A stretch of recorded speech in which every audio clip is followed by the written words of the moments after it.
ಕೈಗಾದಿಂದ ಮಲ್ಲಾಪುರಕ್ಕೆ ದಿನಗೂಲಿ ಕಾರ್ಮಿಕರನ್ನು ಕರೆದುಕೊಂಡು ಬರುತ್ತಿದ್ದ ಪ್ಯಾಸೆಂಜರ್ ಟೆಂಪೋವೊಂದು ಚಾಲಕನ ನಿಯಂತ್ರಣ ತಪ್ಪಿ ಪಲ್ಟಿಯಾದ ಪರಿಣಾಮವಾಗಿ ವಾಹನದಲ್ಲಿದ್ದ 17 ಮಂದಿ ಸಣ್ಣಪುಟ್ಟ ಗಾಯಗೊಂಡ ಘಟನೆ ನಡೆದಿದೆ.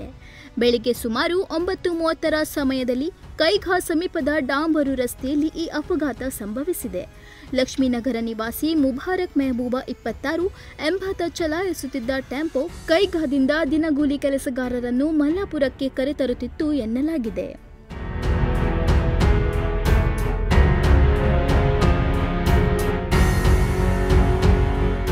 ಚಾಲಕ ಮುಬಾರಕ್ ವಾಹನವನ್ನು ಚಲಾಯಿಸಿಕೊಂಡು ಬಂದಿದ್ದು ರಸ್ತೆಯ ತಿರುವಿನಲ್ಲಿ ಒಮ್ಮೆಲೆ ತಿರುಗಿಸಿದಾಗ ನಿಯಂತ್ರಣ ಕಳೆದುಕೊಂಡಿದ್ದಾನೆ. ಇದರ ಪರಿಣಾಮವಾಗಿ ಟೆಂಪೋ ರಸ್ತೆಯ ಮೇಲೆ ಪಲ್ಟಿಯಾಗಿದೆ. ಅಪಘಾತದಲ್ಲಿ ಟೆಂಪೋದಲ್ಲಿದ್ದ ಒಟ್ಟು 17 ಪ್ರಯಾಣಿಕರಿಗೆ ಸಣ್ಣಪುಟ್ಟ ಗಾಯ, ನೋವು ಹಾಗೂ ಒಳಪೆಟ್ಟುಗಳಾಗಿವೆ. ಚಾಲಕ ಮುಬಾರಕ್ ಕೂಡ ಗಾಯಗೊಂಡಿರುವುದಾಗಿ ತಿಳಿದು ಬಂದಿದೆ. ಈ ಕುರಿತು ಮಲ್ಲಾಪುರ ಪೊಲೀಸ್ ಠಾಣೆಯಲ್ಲಿ ದೂರು ದಾಖಲಾಗಿದೆ. ಪೊಲೀಸರು ಮುಂದಿನ ತನಿಖೆ ಕೈಗೊಂಡಿದ್ದಾರೆ. Nudisiri news desk Honnavar.